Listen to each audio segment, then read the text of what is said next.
Hello student, कैसे हैं आप सब। उम्मीद करता हूं आप सब अच्छे होंगे, मस्त होंगे, बेहतर होंगे, आपकी पढ़ाई बेहतर चल रही होगी। और बोर्ड एग्जाम 2023 को टारगेट में रखते हुए हम ऐसे प्रश्न आपके लिए ला रहे हैं बच्चों, जो दो दो अंक में एमपी बोर्ड में पूछा जाता है। और सभी प्रश्नों को आपको तैयार कर लेना है। इन प्रश्नों को आपको लिखते चलना है बच्चों, और अच्छे तरीके से तैयार करना है। सोल्यूशन के साथ ला रहा हूं ताकि आप लोगों को दिक्कत ना हो सके और आपकी पढ़ाई भी बेहतर हो सके। चलिए पहला क्वेश्चन देखिए, अदर स्टेट के बच्चे भी देख सकते हैं, 2 अंक वाले प्रश्न। एलईडी क्या है बच्चों? एलईडी का पूरा नाम क्या है बताओ? Light emitting diode. Light emitting diode, emitting है, ठीक है, लाइट इमिटिंग डायोड है। यह एक ऐसी पीएन संधि है जो अग्र अभिनत अवस्था में प्रयुक्त करने पर संधि स्थल से प्रकाश का उत्सर्जन करती है। ठीक है, केवल इतना ही लिखना है। यदि क्वेश्चन आ गया एलईडी क्या है? लाइट इमिटिंग डायोड है इसका पूरा नाम। यह एक संधि है, यानी पीएन संधि है। पी प्रकार के अर्धचालक और एन प्रकार के अर्धचालक को मिलाने से पीएन संधि का निर्माण होता है बच्चों, जो अग्रवनत अवस्था में प्रयुक्त करने पर संधि स्थल से प्रकाश का उत्सर्जन करती है। इमिट यानी उत्सर्जन। ठीक, चलिए लॉजिक गेट क्या है? परिभाषा पूछा जाता है। लॉजिक गेट क्या है? एक प्रकार का परिपथ है जो निवेशी सिग्नल या निर्गत सिग्नल के बीच एक तार्किक संबंध का पालन करता है, या निर्गत निवेशी वोल्टेज यहां पर आप कह सकते हो, और निर्गत वोल्टताओं के मध्य एक निश्चित तार्किक संबंध का पालन करता है। लॉजिक गेट, लॉजिक गेट में आप पढ़ोगे or gate, and gate, not gate और इनका संयोजन पढ़ोगे। सार्वत्रिक गेट भी पढ़ोगे, लेकिन लॉजिक गेट एक प्रकार से निवेशी और निर्गत वोल्टताओं के मध्य एक निश्चित तार्किक संबंध का पालन करता है। सार्वत्रिक गेट क्या है बच्चों? 2 गेट हैं, एक नार यानी नाट और आर से मिला गेट नॉर गेट बनता है, नाट और एंड से मिलकर बना गेट नैंड बनता है, और इन दोनों गेट को हम सार्वत्रिक गेट कहते हैं। ठीक है, क्योंकि केवल एक प्रकार के कई गेटों को इस प्रकार संयोजित किया जा सकता है कि संयोजन अन्य गेटों के तुल्य कार्य करें। कहने का मतलब सार्वत्रिक गेट का मतलब ये है, जैसे नॉर गेट को ही जोड़कर हम नाट गेट बना सकते हैं, आर गेट बना सकते हैं, एंड गेट बना सकते हैं, इसलिए इसे बोलते हैं सार्वत्रिक गेट। एक ही गेट के माध्यम से हम कई गेट का निर्माण कर सकते हैं। ठीक है, चाहे हम नैंड गेट को लें चाहे नार गेट। नार गेट और नैंड गेट एक ऐसे गेट हैं बच्चों कि नार गेट, कई नार गेट को आपस में जोड़ दिया जाए तो आर गेट बन जाता है। तो इनको जोड़ जोड़ करके हम और कई सारे गेट का निर्माण कर सकते हैं, इसलिए इसे सार्वत्रिक गेट कहते हैं। तो कौन कौन सा? एक नार गेट और एक नैंड गेट। ऐसे प्रश्न बिल्कुल भूलना नहीं है, समझ लेना बच्चों। पीएन संधि डायोड क्या है? जब किसी अर्धचालक क्रिस्टल में पी प्रकार का आधा भाग और आधा भाग एन प्रकार का अर्धचालक आपस में मिल जाए, तो भाई साहब ये जो क्रिस्टल है ये 2 भागों में बढ़ जाता है, जिसे पीएन संधि डायोड कहते हैं। कितना अच्छा है पीएन संधि डायोड। पीएन संधि क्या है? संधि मतलब मिलना।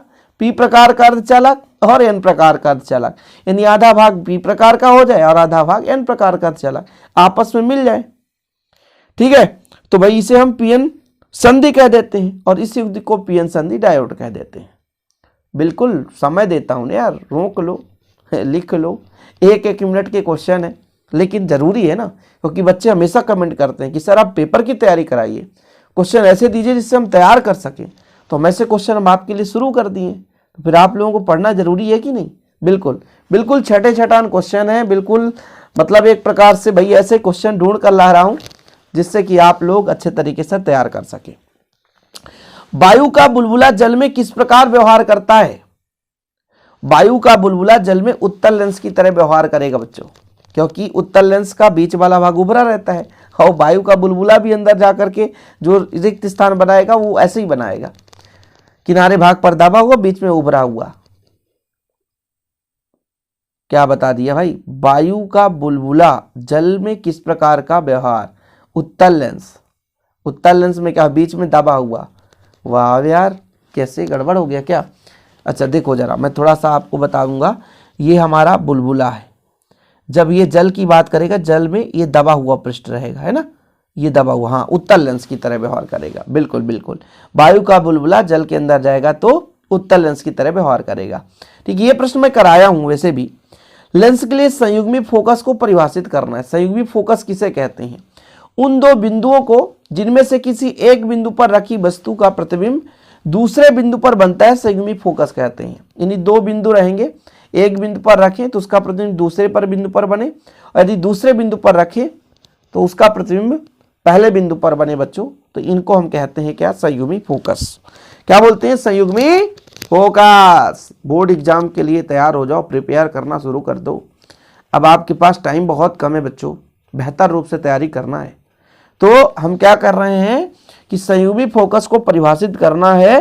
तो भाई ऐसा कोई दो बिंदु कि एक बिंदु पर हम वस्तु को रखें तो प्रतिबिंब दूसरे बिंदु पर बने, या दूसरे बिंदु पर रखें तो पहले बिंदु पर बने, तो संयुग्मी फोकस कहलाता है। खतरे के सिग्नल लाल होते हैं क्यों, क्योंकि यह ज्यादा फैलता नहीं है, इसका प्रकीर्णन बहुत कम होता है।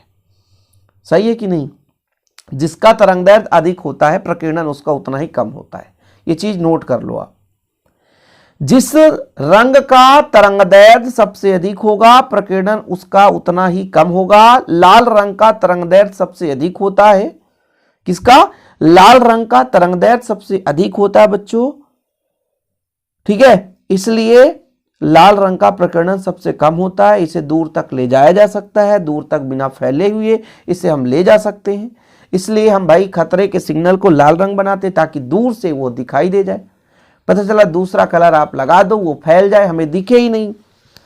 हर जगह आप देखोगे सिग्नल में लाल ही रहता है, खतरे का सिग्नल। लाल जल गया मतलब रुक जाओ।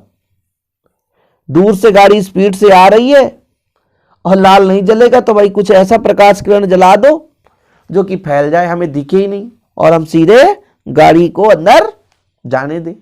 तो ऐसे में क्या होगा, खतरा होगा कि नहीं होगा भाई, गाड़ी से टक्कर खा जाएगी। समझ रहे हो ना, इसलिए खतरे के सिग्नल को लाल रंग दिया जाता है। निरोधी विभव या संतप्त विभव को परिभाषित कीजिए। संग्राहक प्लेट का वह ऋणात्मक विभव जिस पर प्रकाश विद्युत धारा का मान शून्य होता है निरोधी विभव या संतप्त विभव कहलाता है। ठीक है, संग्राहक प्लेट यानी एनोड का ऋणात्मक विभव जिस पर प्रकाश विद्युत धारा का मान शून्य होता है निरोधी विभव या संतप्त विभव कहलाता है। फोटोसेल पढ़े हुआ प्रकाश विद्युत प्रभाव के आधार पर कि प्रकाश किरणें धातु की सतह पर पड़ती है, इलेक्ट्रॉन उत्सर्जित होने लगता है और इलेक्ट्रॉन जो आपका एनोड से कैथोड की ओर चलने लगता है।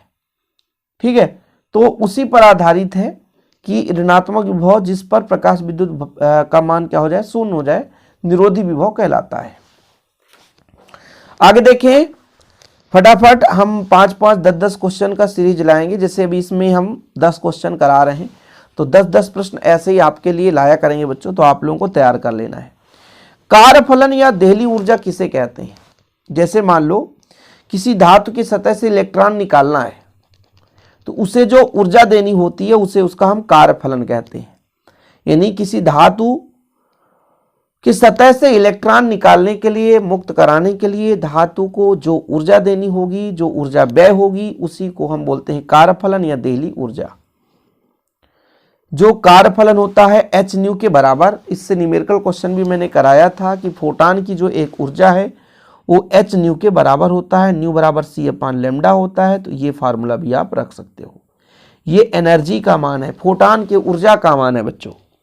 यानी किसी धातु के सतह पर जैसे हम मान लीजिए इलेक्ट्रॉन को उत्सर्जन कराना चाहते हैं तो प्रकाश किरण आपतित करा दो, क्षेत्र उत्सर्जक लगा दो या उसे गर्म कर दो, जो भी स्थिति लगाना है। लेकिन धातु की सतह से यदि इलेक्ट्रॉन निकालना, उत्सर्जित कराना है तो कहीं ना कहीं उसमें क्या देंगे, हम एनर्जी देंगे। और जो बाहर का एनर्जी दिया जाता है, जिस एनर्जी से उस धातु से इलेक्ट्रॉन उत्सर्जित होने लग जाए, उसे उसका हम कार्यफलन कहते हैं या देहली ऊर्जा कहते हैं। कोई दिक्कत? देहली आवृत्ति, जैसे मान लो किसी सतह पर प्रकाश किरणें आपतित होती है और आपतित होते ही उस सतह से प्रकाश किरण उत्सर्जित होने लग जाए तो प्रकाश विद्युत प्रभाव कहलाता है। किसी धातु के सतह पर प्रकाश किरणें आपतित हो और आपतित होते ही उस धातु के सतह से इलेक्ट्रॉन उत्सर्जित हो, यह परिघटना प्रकाश विद्युत प्रभाव कहलाता है। और भाई प्रकाश विद्युत प्रभाव तभी हो सकता है जब उपयुक्त मात्रा में प्रकाश किरणें आपतित हो सके। समझ रहे हैं?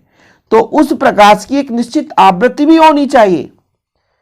यदि उससे कम आवृत्ति है तो फिर धातु के तल से इलेक्ट्रॉन उत्सर्जित नहीं होते।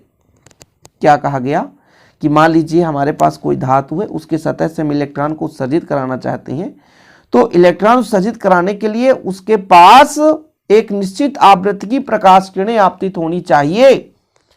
यदि उससे कम आवृत्ति का प्रकाश किरण आपतित हुआ तो बच्चों वहां से इलेक्ट्रॉन उत्सर्जित नहीं होगा। तो एक निश्चित आवृत्ति जिससे कम आवृत्ति पर धातु के तल से इलेक्ट्रॉन उत्सर्जित नहीं होता बच्चों, उसे हम उसका क्या बोलते हैं? देहली आवृत्ति कहते हैं। सिंपल है। प्रकाश विद्युत प्रभाव की व्याख्या कीजिए। ठीक है, बहुत ही कम है। जब किसी धातु के सतह से प्रकाश किरणें आपतित जब किसी धातु की सतह में प्रकाश किरणें आपतित होती है तो धातु के सतह से इलेक्ट्रॉन उत्सर्जित होने लगती है। इस परिघटना को प्रकाश विद्युत प्रभाव कहा जाता है। बस सिंपल है बच्चों। ओके, विकिरण की द्वैती प्रकृति को स्पष्ट कीजिए। विकिरण की द्वैती प्रकृति क्या है? तो विकिरण हमेशा तरंग और कण की भांति व्यवहार दर्शाता है, इसे विकिरण की द्वैती प्रकृति कहते हैं।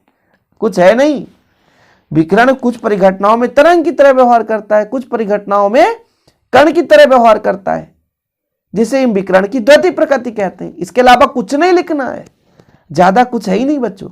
हाँ, स्क्रीनशॉट ले लिया करो आप लोग, स्क्रीनशॉट ले लिया करो। जितना मैं कराता हूं आप लोग उतना तैयार करते चलो। ओके बच्चों, तो कैसा लगा आज का मेरा ये सेशन? 10 क्वेश्चन हो गए कि नहीं हो गए? और ऐसे क्वेश्चन हम आपके लिए लाते रहेंगे। बस आप लोग हमारे चैनल के साथ जुड़े रहें और निरंतर मेहनत करते रहें। इसका एक अलग से प्लेलिस्ट बना दिया जाएगा इंपॉर्टेंट क्वेश्चन 2023 के लिए, तो आप लोग उससे जुड़ जाएं और बेहतर रूप से तैयार करते चलें। चलिए बच्चों, वीडियो पसंद आए तो लाइक करके शेयर जरूर करिएगा। जय हिंद, वंदे मातरम।